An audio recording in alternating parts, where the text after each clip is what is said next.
Hi, I'm Irene Tansman, author of A.B. and Arlene's Autism War. Today I'm going to unpack RFK Jr.'s statements on autism and tell you what I think. I've seen many videos and I've read a lot about the reaction and the backlash, and I just wanted to express some of my thoughts. So, RFK Jr. Um, described autism in terms of things that a person with severe autism would never do, such as have a job, pay taxes, go on a date, write a poem, play baseball, and use the toilet unassisted. And some people felt um, that this description was finally providing validation when he said, "Well, these people with severe autism will never have a job. We've been told that everybody's working in competitive employment. We don't need any sheltered workshops. We don't need any day programs. They can all go and work in competitive employment." So here is RFK Jr. coming and saying, "Well, they they'll never have a job. They'll never have a job." Of course, in my opinion, my son could have a job if there were the right, if we had sheltered workshops, if he had vocational rehabilitation, if he had the right kind of services, he could have a job. Also, pay taxes, maybe not. Go on a date, no. Write a poem, no. Play baseball, probably not. But use the toilet unassisted, oh yeah, he has the capability of doing that. But I can't do it just on the weekend.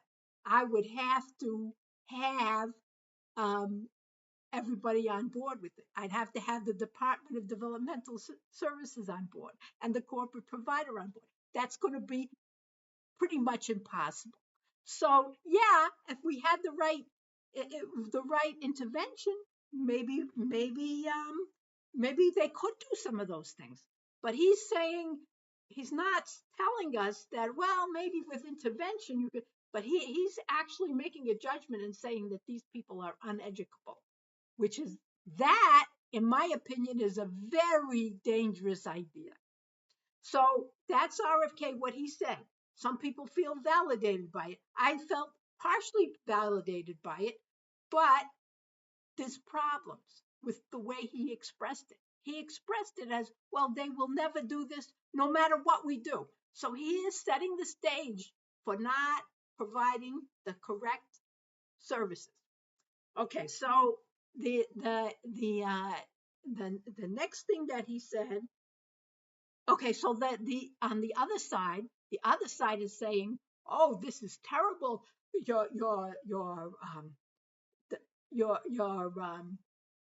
demeaning these people and saying they're not worth anything and all, blah blah blah blah blah.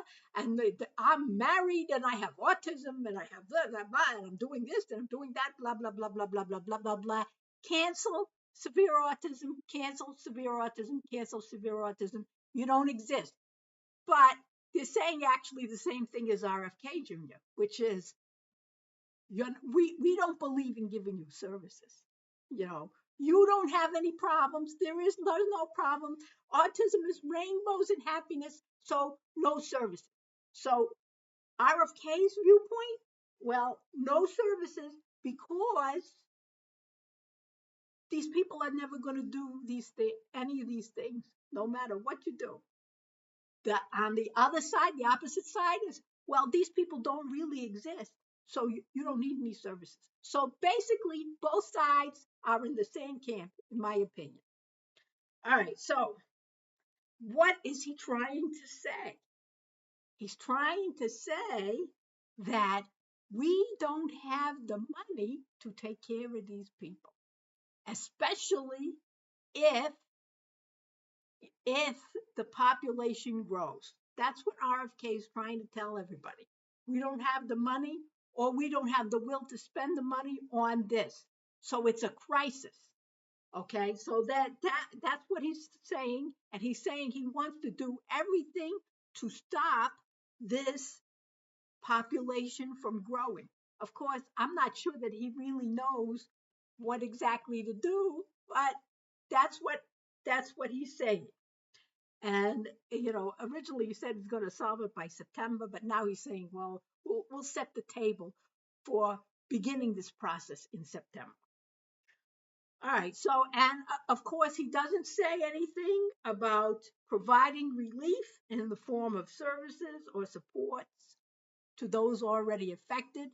And the other people on the other side of the argument agree with him. They're saying, oh, well, he should be fired. He should resign. They agree with him that we're not going to do anything about all the people who are unserved, all the people who are underserved, the private system that's rejecting these folks. Nobody's saying anything about that.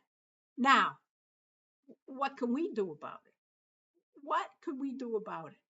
Well, the first thing we have to do is we have to stop lying. And when they're lying, you have to stop believing the lies. Here's an example of a lie. The lie is that everybody should get their medical care in the community, and that every doctor and every specialist should know how to diagnose and treat every person with every disability.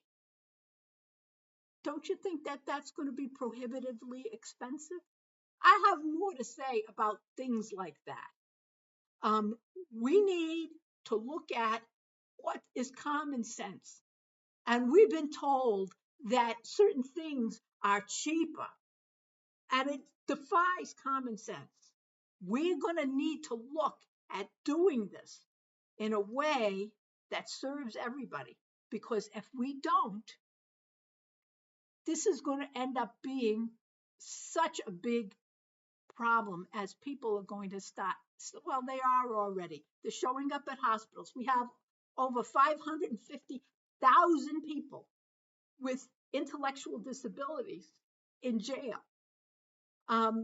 We need to do something, and we need to stop lying about how much things cost and what things are cheaper and what things are more expensive. We need to start looking at common sense.